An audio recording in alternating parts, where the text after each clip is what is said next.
Rich, Indiana Jones and the Great Circle comes out on Xbox on December the 9th and early 2025 for PlayStation. Recently, you went to play it for like 2 or 3 hours, right? I did. 3 hours plus, I'd say.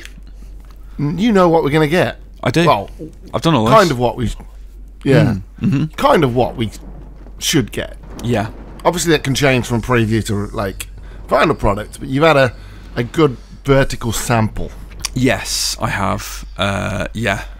Early-ish code, I guess. Yeah. But, well, I mean, you say that, it's out in 6 weeks, yeah, right? that's true. Yeah. Is it that early? Not that early. So, yeah, it feels fairly polished at the moment. There are a couple of little things here and there that were amiss. Like... Does it have Harrison's voice, by the way? No, it's Troy Baker. Oh, of course it is. Yeah. If in doubt, it's Troy Baker, right? Yeah, I've seen some previews saying that his impression of Harrison Ford is pitch perfect. I disagree. I think he sounds a lot like Troy Baker, but I will say that I did sort of forget that it was Troy Baker after a while playing. And, well, that's good. Yeah, and I was just like, oh yeah, it's Indy. And he's got Harrison Ford's face, which is, half the battle. Yeah. Right, so we got a bit. We show some traversal, some first-person combat, obviously, because it's a first-person game. Indeed. That transitions to third-person for like ropes and climbing and shuffling and traversal. Yeah. But other than that, it's first-person. It is. So yeah, we got a bit. This is London, right? This is. It's Marshall College. So this is Indy's alma mater, where he teaches. Oxfordshire. I think it's in America somewhere. Is it? I'm pretty sure. Yeah. Well, there you go. Somebody. I need to. Doubt. Oh yeah, there'll be outrage in the comments. No, it's. I need to watch the movies again, but it's Marshall College, and it's where Indy works as archaeology teacher, and that's how the game opens. That bit. But the best bit of this entire 14 minutes is later on in the video. I don't want to tease you, but when you get to Giza, in Egypt, of course. But like, as you can see, this is the traversal third person. Was that a deliberate rhyme, by the way? I don't want to tease you, but when we get to Giza, this is half. No, it wasn't. I should say yes. Like, I'll edit it out and go, oh yes, of course it is. Yeah. This is the Vatican, by the way. Okay, so we've just jumped. Yes. Like, would you say it's fair to say it's there's a lot of stealth in it? Yeah, I found that most of what I played was stealth, but it's one of those games where you can break stealth and you can have a pretty good go at combat, but if you're outnumbered, it's tough. Okay. The main thing you here don't want is... to fight any, like, 2-on-1. Yeah, like, if you get into a gunfight, you're basically going to be dead, because ammo's so scarce. Like, Indy has his 6-shooter revolver, and that's... He's got a broom, though. He's got a broom, exactly. That's all you need. This is it. Like, you can use anything that comes to hand as an improvised weapon. You can even actually use your pistol, and if you press X or square on a PlayStation controller, you can flip it over to use the butt of the gun and smack people on the head with it. So you've always got a weapon in that sense, but the gun is like a last resort. Like, if you get into a gunfight, you're going to die, basically. It's not Wolfenstein, even if it is the same developer. Well, that's it, right? And do you know what? Like, visually, in terms of like the interiors and stuff, it feels a little bit like that. Do you know what I mean? Yeah. Well, it's very slick and very polished, and yeah, very nice to look at. But so what's the overall plot?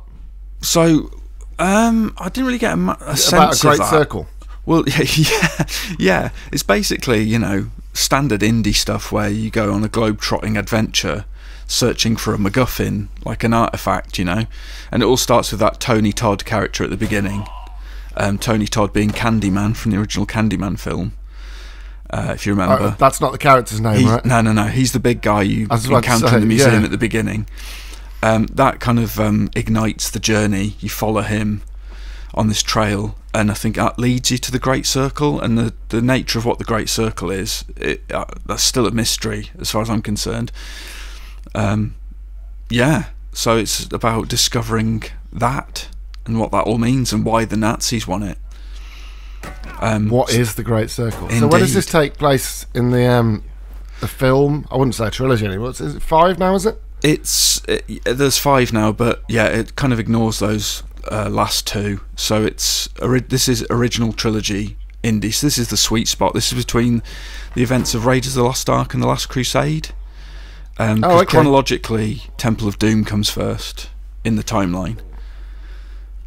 Even though it's been so long since I reckon it's been 10-15 years since I last saw a Indiana Jones film. Oh man, I love. You know what? The last one was the Crystal Skull. Oh dear, that's I've not gone back to the old ones. Yeah, but I grew up with them, so yeah. That's the kind of thing every Christmas they're on TV. Yeah, they're great. They're always great. I love the original trilogy, but Crystal Skull, oof. Dial of Destiny, a lot of people hated it. I thought it was alright, even if it was kind of stupid. But yeah, no, this is sort of vintage style indie. This, yeah, and I really enjoyed it. What I played, like fighting Mussolini's black shirts in this castle area and stuff, climbing the tower, getting to your contact, and then it went ahead to Giza, which is more open area, as you're going to see. The combat mechanics are cool as well. Really like the combat. How does it work? Is it just block and hit? So the left and right triggers, L2, R2, they're your like left and right punches, and then the left bumper, L1, is a block, and if you time it you can parry, and then the right bumper or R1 is your whip. So you can use that to like whip weapons out of hands. Kind of thing. Yeah, basically. So you can whip weapons out of hands, or you can like wrap your whip around their ankles and drag them to the floor and stuff. It's pretty versatile. And you can climb with it. You can climb, yeah, designated points. You can climb up it, or you can descend into like tombs and stuff with it. And it's used for puzzles sometimes. These levels seem relatively linear, although there are different paths to the same spot, so you can kind of, have a bit of agency as to where you go. Mate, that's gorgeous, by the way, that shot. Yeah, it's cool. But as you see with Giza later on, it's way more open. You can do sort of objectives in any order, but you have to get to the sort of same finish point, if that makes sense. Yeah, of course. Yeah. And the thing I like about Giza is there's a lot of the puzzles that I expected. I expected it to mostly be like puzzles and the combat take a backseat. Yeah, it seems to be a good balance based on what I've played. And like I say, I like the combat. You can like grab and shove enemies as well, which is cool, and it just works. It doesn't wow me though, the combat. Do you know what I mean? Well, to look at, it's not spectacular, but to play, it feels satisfying, and the sound effects are great too. Like the sound effects are right out the movies. The big smack kind of sound effects. Yeah. And the improvised weapons as well are pure indie, and there's a bit of slapstick there, like that kind of thing. That was brutal. Yeah, it's sort of got that kind of knockabout Indiana Jones humour down. And some of the weapons are useless as well. Right? Yeah, these are skill books. Well, they're called adventure books.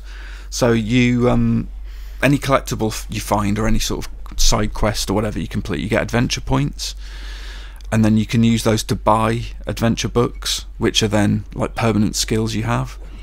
Okay, what do you get? How do you get skill points? Just by like finding collectibles and completing stuff, like different milestones and that. It'll pop up at the top of the screen. It'll be like 1 adventure point earned or whatever. Taking down so many people kind of thing. Yeah, that kind of thing, like challenges and collectibles and photographs, actually taking photographs of landmarks. That's another way of doing it. So when you see the little camera icon pop up like you just did then, you can get your camera out and take a picture. Okay. And that'll be an adventure point. So yeah, it's stuff to look out for like that. And yeah, and eventually you can have quite a little arsenal of kind of perks and buffs and stuff. And there's one like called, what is it called? Second Chance or Last Chance or something, where if you get knocked out you can scrabble around for Indy's hat and he'll put it back on his head and you have a second go. Oh, so not kill someone while you're down, like, which is the no, but it's a similar sort of thing, second wind kind of. Yeah, exactly, but you just got to find your hat. I like that novel approach to it. Yeah, exactly, yeah. But this is the stuff that I'm more interested in. Yes, I like the puzzles. The Tomb Raider kind of puzzles. Yeah, I imagine these are early puzzles because I found them fairly straightforward, but I still felt clever, like solving them. I was like, oh, that goes there and that's that, but I didn't find them too taxing. But I imagine later puzzles will get more complicated. And also, if you are struggling, you can get your camera out, point it at the puzzle, and you can have an optional hint if you want. Okay. So that's nice if you do get stuck. Oh, I fell into a spike pit a couple of times, by the way. Okay, but this is what I expected from like the entire game just to be a lot of this. Mm-hmm. Yeah. Like in Tombs, almost like Tomb Raider, because like Tomb Raider was almost based on Indiana Jones in that respect, right? Yeah. No, exactly. So that's kind of what I was expecting. Well, Dan, I think you'll be happy because as well as like the actual story mission stuff, there's mysteries to uncover as well. So on the fly, you might discover something or overhear some dialogue or something, and it'll be like mystery unlocked, and that'll lead to a little side quest with something like this. Oh, okay. That's so cool. yeah, I think there's a lot of extra stuff that you can discover, but this is on the critical path. All this, you have to bring these steelies back for Nawal. What the hell is that weapon? Oh, it's a frying pan thing. It's like a weird sort of. Oh no, pan. that was the frying pan. Yeah, Then he hits him with the butt of the gun. Yeah, yeah. Like any gun you find, you can use the butt, so you can pick up rifles from enemies and stuff. Can you fire any gun though? Yeah. You can fire any gun, but again, it's like, do you want to get into a sort of shootout? And the answer is no. You probably don't. I don't know, I'd quite like a shootout. Yeah, but Indy's weak. He gets, it's like... Wow. He's not bulletproof. That's our headline well, I mean, against bullets is what I mean. Like a normal person. Rich. He's not Blazkowicz. He's Indiana Jones, and, if he's on the receiving end of a bunch of bullets, he's going to die pretty quick. Mate, they've done a decent job in the whole aesthetic, though, haven't they? Yeah, it's great. I loved it. That shot of him there is great. Mm-hmm. And also, just that shot of the quarry there in the ruins. Yeah. And this is what it looked like when I played it as well. So there you go. You've just earned 50 adventure points there. Yeah. So there you go. And you can push that guy down the lift shaft as well. There you go. Nice, mate. Nice. Yeah. This is a multi kind of phase puzzle as well, which took me some time to work out because I'm stupid. I turned on the wrong thing a bunch of times. So you got to follow the wires from the console. It's super obvious. In retrospect, what were you turning on? This one. So this does nothing. It just frazzles those guys in there.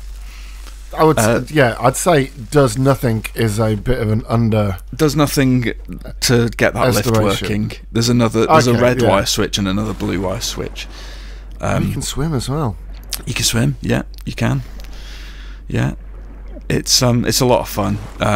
Like when they sort of told us to stop playing, I was really disappointed. I was like, and I was like, can't it be December already? Do we know how long it's going to be? Like, what are we looking at? Like, is it like a 8-10 hour experience? Like, I get the sense it's going to be longer than that. Replayability. No, I get the sense it's going to be sort of. I mean, this is me guessing. 15-20 hours, maybe more. I don't know. Because how long were the Wolfenstein games? They were about that long, weren't they? Roughly, yeah. The thing with this though is there's so much side stuff, so many secrets and things. I kind of get the sense that if you're going for a kind of a completionist run, which I would personally, and I imagine a lot of people want to. I like that, by the way. Yeah, it's cool. Just smashing through a wall.